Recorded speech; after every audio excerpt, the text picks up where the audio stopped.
Thank you very much, Mr. Pontis. I'd also like to welcome you very cordially to this Aviation CEO panel. My name is Hanna Schaal. At Prologis, I am responsible for market and network analyses, and as it has been said, I'm going to give you a short overview of the current situation of the market and the development in the field of international aviation in the past years. Before we get started, let me briefly introduce you to Prologis so that you know who we are and what we're doing.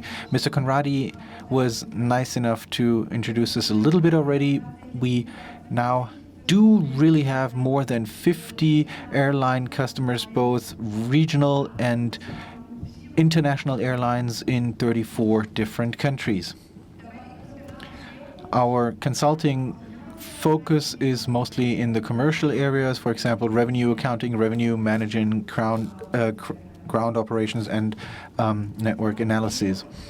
We are happy that we were able to win a new strategic partner last year, CH Aviation, and together we carry out market and network analyses and then publish the results in joint studies.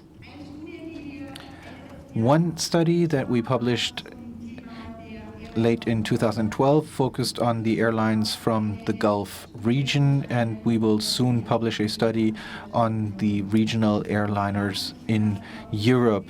Now, you might probably be asking yourself, why am I talking about these studies here and today? Well, because some of the figures that I'm going to present to you are taken from this study about the so-called Middle East carriers that we published at the end of 2012. But let's now look at the actual figures. Let's begin with passenger development last year. How has passenger development changed last year? You can see a map of the different continents here and relative figures.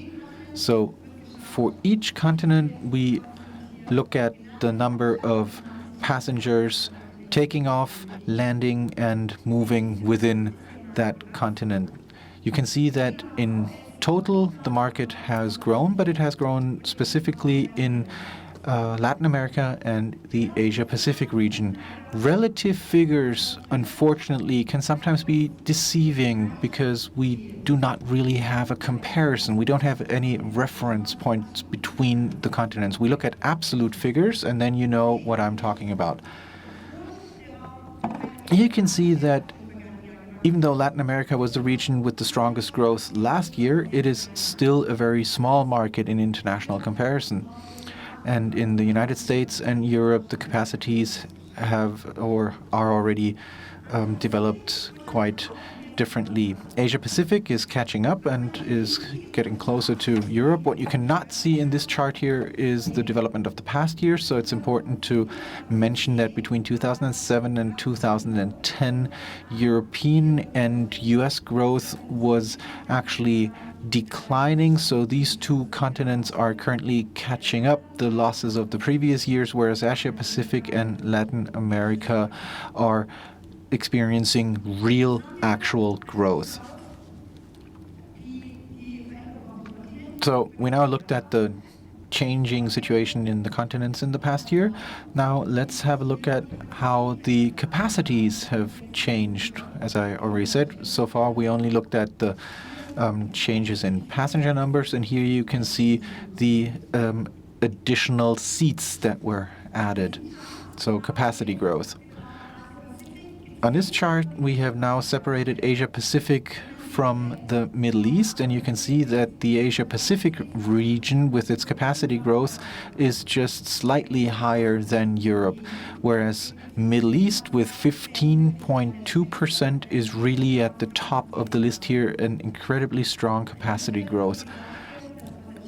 This is the right point in time to say that the passenger growth that we've looked at before was quite low in the Middle East last year. So we are seeing a strong capacity growth in this region and simultaneously a small passenger growth.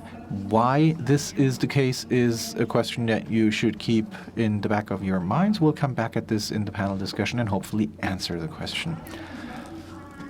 Now on the next slide, I'd like to look at the different airlines and how they grew over the course of the last year. Not just last year, let's also have a look at a longer period and look at the past 5 years. Now, we have seen that the market as a whole has grown, and this chart now shows that the market has grown quite heterogeneously. On the left-hand side of the chart, you can see the European network carriers. European network carriers. Those are the yellow bars. The top 3 on the very left-hand side are the big 3 Western European network carriers, IAG, with a decreasing passenger growth in the past 5 years. That's the mother company of British Airways and Iberia. Then KLM, Air France, followed by Lufthansa. And as you can see, this growth is quite small if you compare it to the next and last yellow bar, which is Turkish Airlines with 66% growth. Now, this is a huge leap. And this shows that Turkish Airlines has grown considerably, both in its importance on the international market as well as far as passenger numbers are concerned. The next blue blocks are the growth of the Middle Eastern carriers. First, Emirates with a growth that's comparable to Turkish Airlines, followed by Qatar, and leading in the Middle Eastern carrier sector, Etihad with 117.9% growth. On the right-hand side of the chart, you see the dark gray bars. Those are examples for very successful, strongly growing so-called low-cost carriers in Europe. First, EasyJet, followed by Ryanair, and at the top with an incredible growth rate of 156.5%, Norwegian.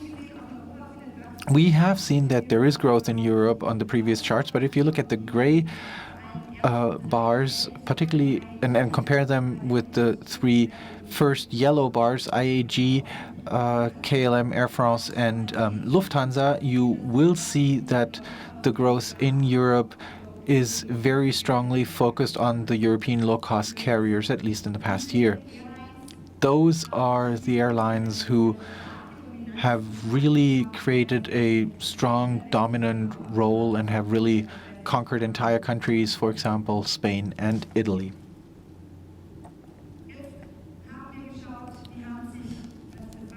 Now, we've also looked at the development of growth on the continents of the airlines, and in a third block, we'd like to look at the development of the hubs, the big airports around the world. Now, North America as a first example with its hub in Atlanta. Then we have a number of examples from Europe, Beijing as an example for China, and finally the hubs of the 3 Middle Eastern carriers, Doha, Abu Dhabi, and Dubai. Now we can again see that there's growth everywhere, whereas Europe, but Europe and the United States cannot keep up with the strong growth in the other regions of the world. Whereas for Europe, I have to say I'm only referring to the west of Europe because Istanbul is really standing out here. It's making a big difference. It's one of the hubs of Turkish Airlines. And the other 2 regions, China and Middle East, with an above average growth of over 40%.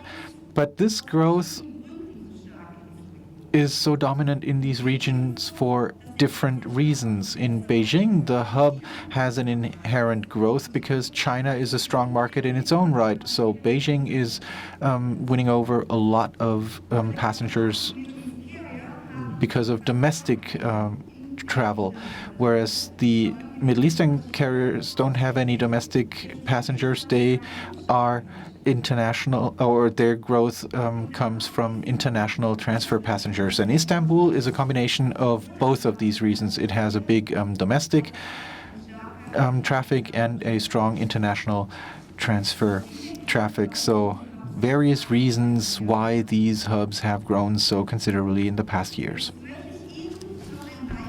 And now I'd like to show you an example that tries to answer the question that I asked in the beginning. The question was, why is there a low passenger growth in the Middle East, whereas at the same time capacity growth is so big? And this is an example that hopefully answers this question for you.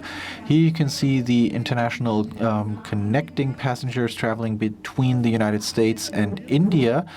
And it is shown here where these passengers are changing planes. And we can see clearly that between 2005 and 2011, Europe has considerably lost passengers, whereas the Middle East has won over a lot of passengers. So there's a shift of passenger flows in international aviation away from Europe towards the Middle East. And with this finding, I would like to come to a close, and I'd like to give the floor back to Mr. Pontius.